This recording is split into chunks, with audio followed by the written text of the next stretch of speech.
Hello, my name is Glinette Tiley Turner. I live in Wheaton and taught in District 200 for many years. During that time, I had the opportunity to interview Mrs. Alice Brickler, the great niece of Underground Railroad conductor Harriet Tubman. Although most books about Harriet Tubman tell about how she rescued many enslaved people from bondage, Mrs. Brickler told me a different story. She told me about how Harriet Tubman loved apples, and that story inspired me to write this book, An Apple for Harriet Tubman. I'd like to read it to you now.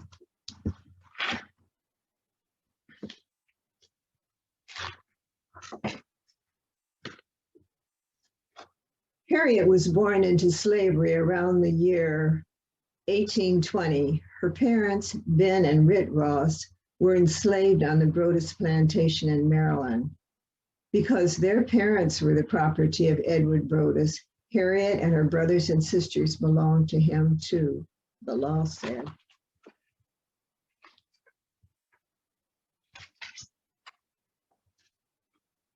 The slaves had a hard life.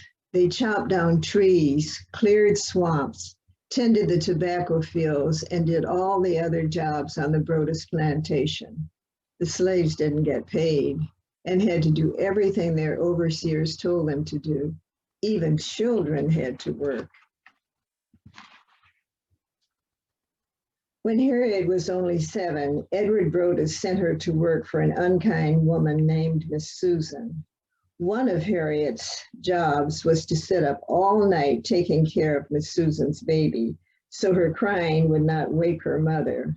But if the baby did cry, Miss Susan would whip Harriet.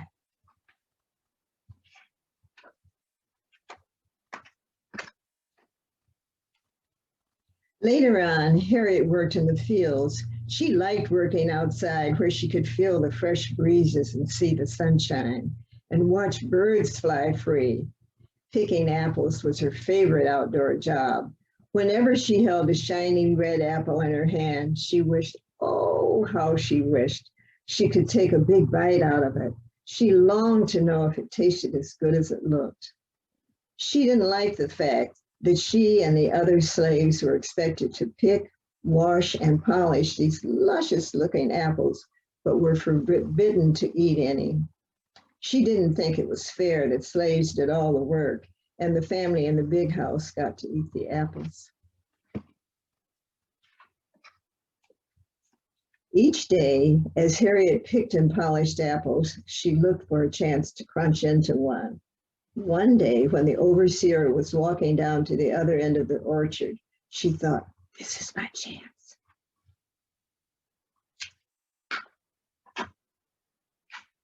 But just as she was biting deep into a delicious apple, the overseer whirled around and caught her. Angrily, he took his whip and lashed Harriet. The whip tore through her clothing and into her flesh. It left scars that lasted the rest of her life. She couldn't fight back or do anything about it then, but she made herself a promise. One day I'm going to be free and I'll have all the apples I want. Years passed and Harriet married a free man by the name of John Tubman. In 1849, she learned that she might be sold and sent away from her husband and sisters and brothers. Harriet took action. She ran away from the Broadus plantation. She walked until she reached a safe house, a place where she knew members of the Underground Railroad would help her. The Underground Railroad was not a railroad, but a group of Black and white men and women who took great risks to help people escape from slavery. Then, through dense forests and chilly swamps, she followed the North Star toward the north and freedom. She was always on the lookout for slave hunters and their bloodhound dogs.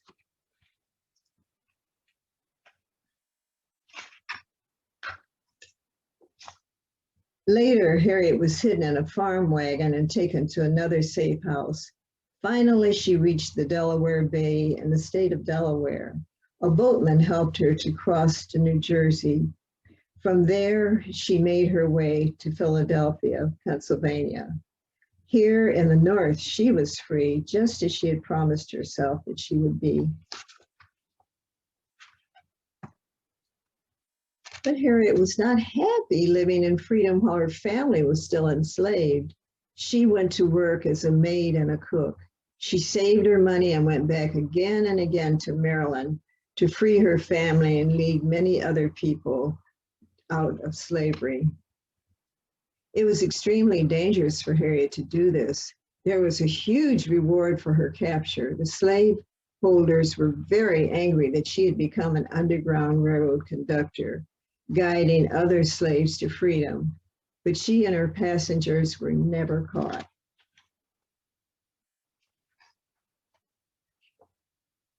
In 1869, Harriet bought a house near Auburn, New York. She planted rows of apple trees along the lane that led from the road to her home. It had taken her a long time, but she was finally able to keep the second part of the promise that she'd made to herself. Each fall, when the apples were ripe and ready for picking, Harriet had all the apples she could eat, and she invited the townspeople to come and fill their baskets. Harriet's apples were a symbol of freedom for everyone to share.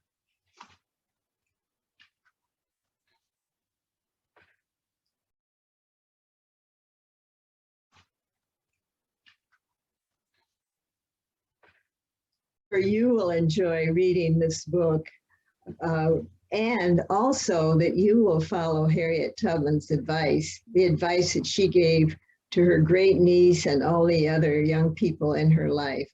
She said, learn all you can, because what you have in your head, no one can take away.